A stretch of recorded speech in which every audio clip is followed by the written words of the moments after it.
I have ADHD. I went most of my life with it being undiagnosed. A couple years ago, I got it diagnosed. I experimented with medication. I'm still finding my path for treatment. But it still affects me, obviously. It's not something that just goes away.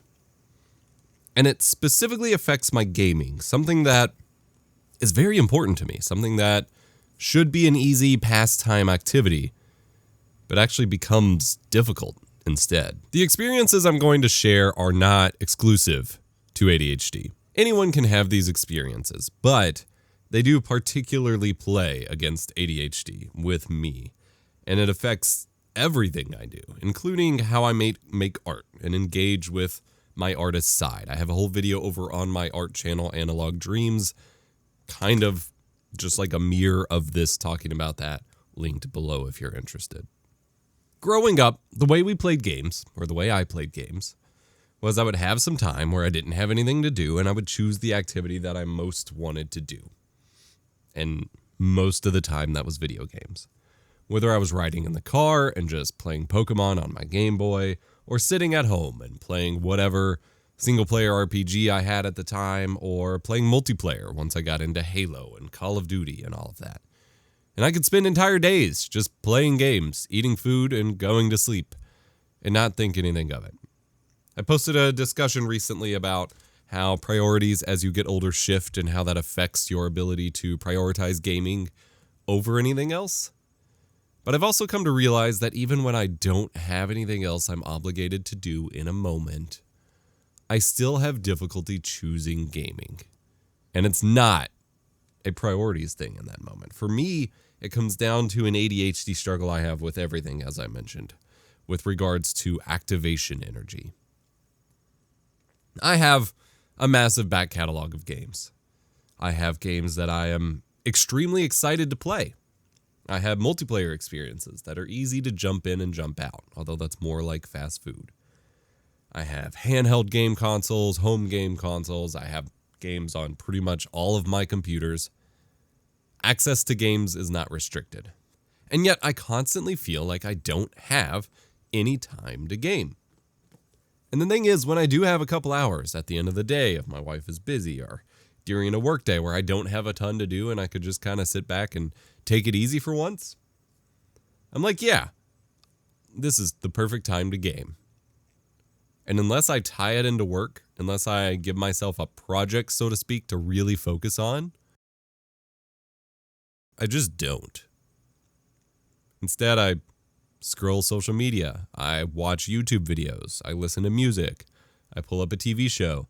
I do everything to dance around the idea of just kicking back and playing a game. But I don't game. And often, when I do game, which I've been really trying to work on eliminating this year, I would just fire up whatever easy in and out multiplayer game. A Call of Duty, a Splitgate, a Halo, a Battlefield. And you want to know one of the harsh truths about gaming is that as you get older, when you look back, very rarely are your fond memories of gaming, because gaming can be super important to your personal history, to your life experiences. Like it can provide some seriously good memories for you.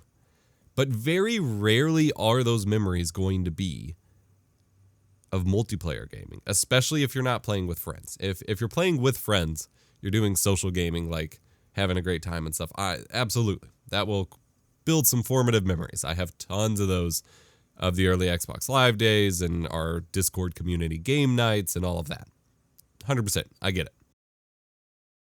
But when you're just solo queuing and just doing casual play or just grinding it out, trying to be the best, you're not going to remember that in 5-10 years. You're not going to care.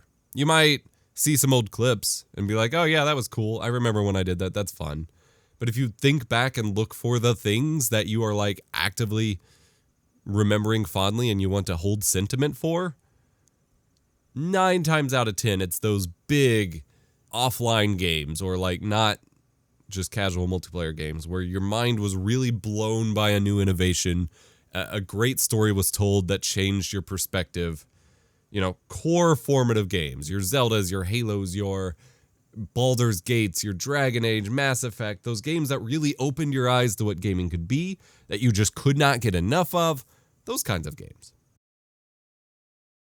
And even in the short term, as I've gotten older and care basically not at all anymore about my esports success, it feels like a waste of time. Multiplayer gaming feels like fast food.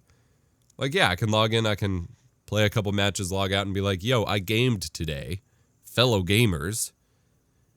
But I don't feel super satisfactory about it, especially with the current scene that's all focused on your 50% win-loss rate and trying to engagement optimize your experience, which just meaning that your time was not super great.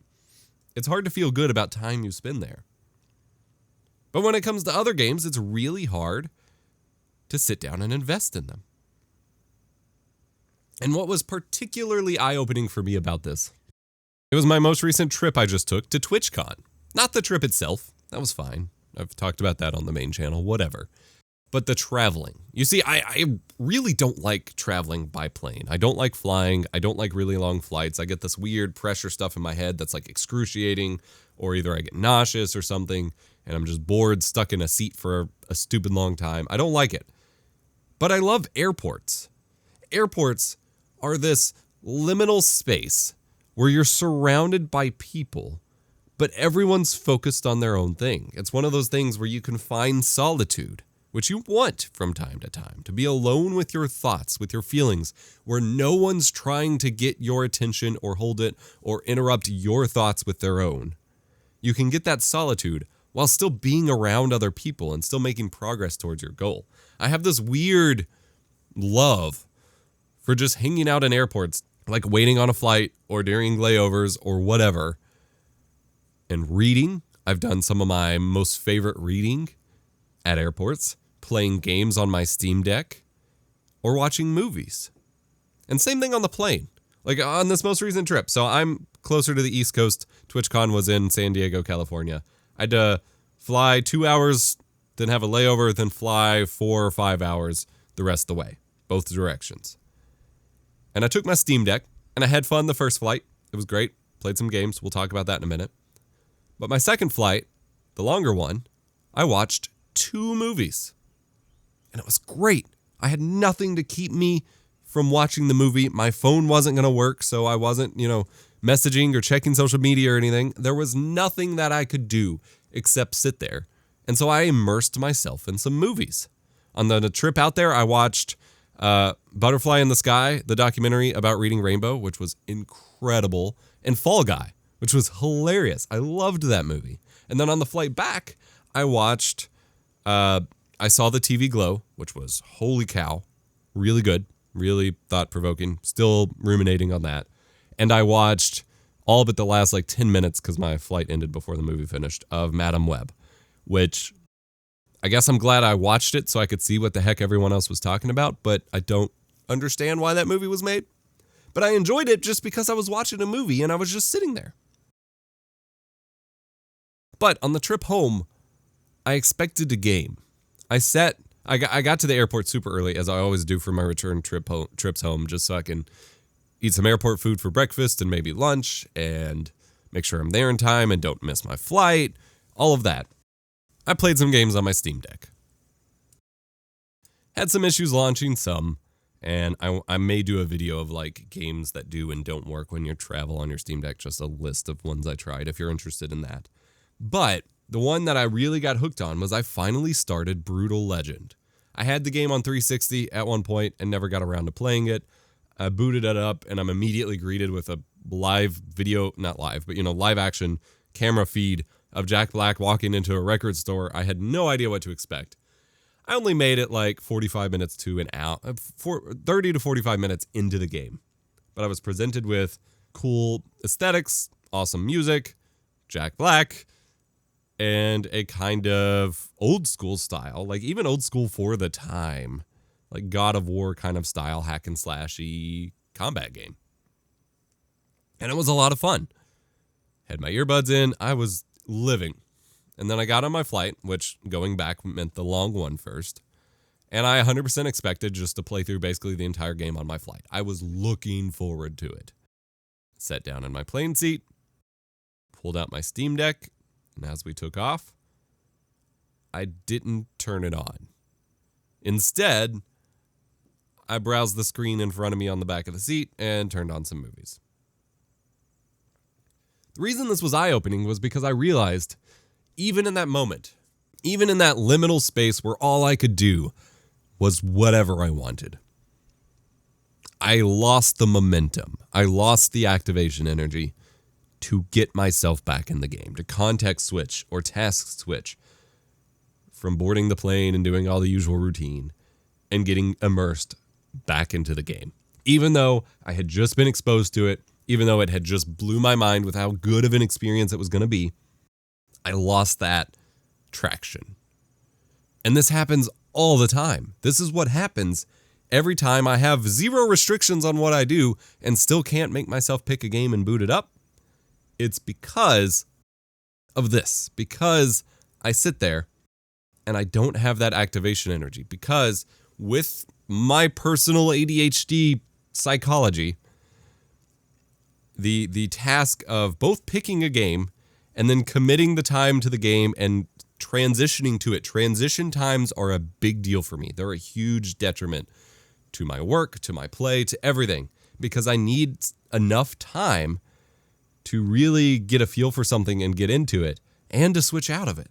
And when I was sitting in the airport just waiting on stuff, it took a while before I actually booted up my Steam Deck, and I had to kind of warm up to it because the first few games, like I tried a couple games and they didn't work, and then I tried another and it worked, but I wasn't super feeling it. But after like 30 minutes or so of trying games and finding what I wanted to play, I was warmed up to the idea of gaming, and then I hit it running with Brutal Legend and was in the mode and ready to go.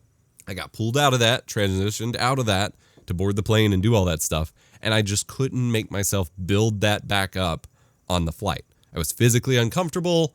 It was, I was dreading how long it was going to be, whatever. I just couldn't see myself zoning in on it. It worked for the movies because that was a little bit more passive and the screen was kind of already in front of me the whole flight playing the instruction videos and everything. So it kind of already warmed me up for it. And I couldn't do the game. And same thing at night. Like if I have a couple hours at night, I'm going to really struggle unless I have an objective, which is why I love a game like Warframe so much, because I can just hack away at these grindy objectives at random whenever I want to and feel like I'm making some progress. But it's not really as much of a story linear game. When I have a couple hours at night and I'm like, I want to play an RPG and build that up, it's harder. And I think this discussion ties directly into the previous one about priorities changing as you get older, because it's a lot easier to have that activation energy if it's something on your to-do list, if it's something that is demanding you outside of your playtime, because you're already kind of primed for that. When you already have a to-do list in the back of your mind or things around you that need done, you're already primed for it. You're already ready. Whereas gaming, you're not always ready unless you're just like obsessing over it. And so I think a strategy for me, and I want to hear off in the comments what you all think some good transition tactics will be. I think for me, my goal should be something along the lines of spending a little time, even while I'm doing other stuff, but before I can transition fully into gaming, thinking about what game I want to play, planning like what I want out of it, and just treating it as a small scale thing of like, okay, today I really want to play more Cyberpunk. I want to complete one mission or try to get a level unlocked and level up some of my gear or something. Or I really want to play Warframe. I want to try to speed rush my way to the next mastery rank level with some syndicate grinding. Something like that.